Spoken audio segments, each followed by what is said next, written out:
어서 이 집을 떠나십시오.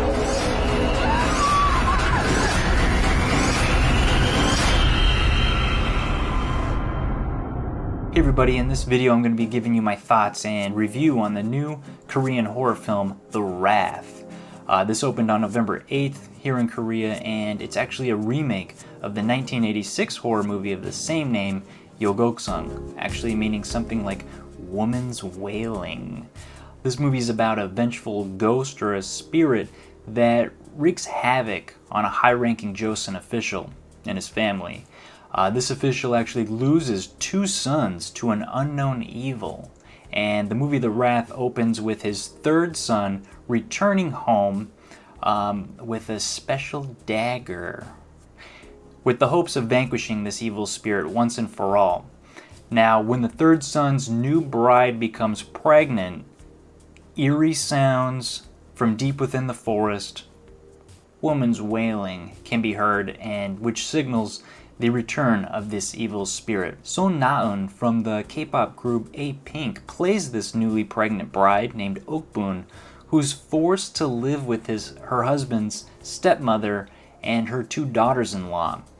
We quickly learn that these daughter-in-laws are the widows of the 2 deceased older brothers, and a sort of unspoken panic can be felt for the family's desire to maintain their prestigious place within the kingdom, which all rests upon the ability to, of course, produce a son, i.e. all hopes are on Ok-boon for this son.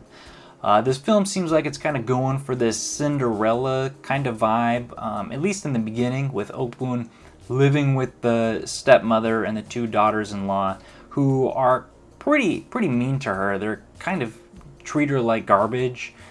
They basically tell her straight up she's the lowest of the low.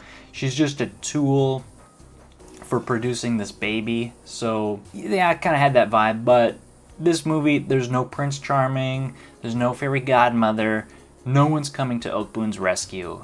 She's pretty much left to fend for herself. Meanwhile, this evil spirit starts to enter the story by way of possession of several of the characters, and threatens to ruin the entire family. That prompts the head mother to summon an exorcist to the village, who's played by Tae-ri, to assist with the matter. So that's pretty much the story synopsis setup for this movie. Acting-wise, So Na-eun from, like I said earlier, the K-pop girls group A-Pink, has actually been criticized here for giving a poor performance or just having low acting capabilities overall.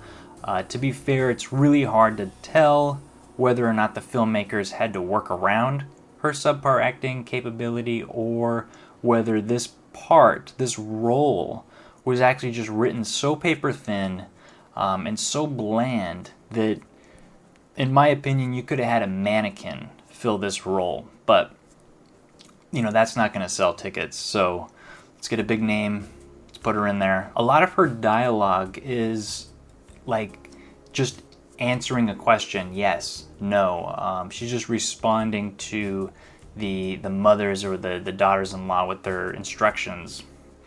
And some of the scenes that she does have where she gives a little back and forth with some of the other characters, I did notice that the camera for some of her lines was actually from behind her head, so you don't actually see the lines coming out of her mouth. I mean, it's a small thing, but it was peculiar. And so it made me very suspect as to what the motive of that was. It probably had something to do with the, lack of confidence in the acting capabilities of this actress. So I can't be certain of that, but I can confidently say that this part of Ok-boon in The Wrath was 100% safe for her taking if she didn't want a challenge, and absolutely a horrible choice if she wanted to, kind of showcase some acting talents and capabilities. Whoa, this part was really a waste. I can't even believe they consider this a main role. The head mother figure of this household, played by So Young-hee, who actually gave, in my opinion, probably one of the best performances of the last decade coming out of Korean cinema, with her performance in the 2010 film Bedeviled.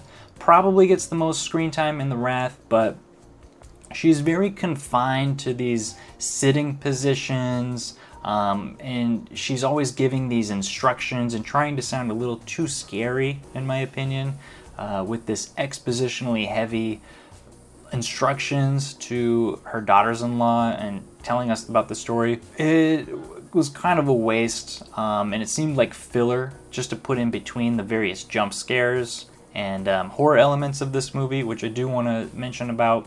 So like I said, this movie is based on a Korean horror film from the 80s, and it does have a fairly low budget, so we can expect some of the special effects to not look that great.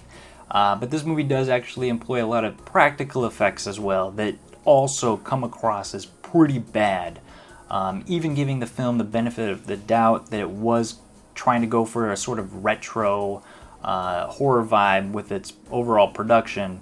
You know, I just gotta say that the effects come off as either looking cheap or flat out cringe at times. It was really clear in a lot of the scenes where smoke was coming in that it was coming from fog machines.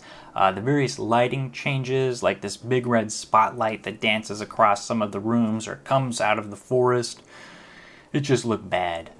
Even down to the costuming and the meticulously put together makeup and hair of every single actor in their spots, including, and most egregiously, of the Exorcist, who just, they make everybody kind of look like dolls, and it comes across as very artificial looking, something that I would expect to see maybe in an afternoon soap opera, but not in a, you know, scary horror movie. I just didn't like the look. So there's a fairly cool concept at the core of the Wrath story, about how a ghost or a spirit can kind of take aim in its approach to its haunting and target the bloodline of a family. I did like that. I do think there's something there to work with.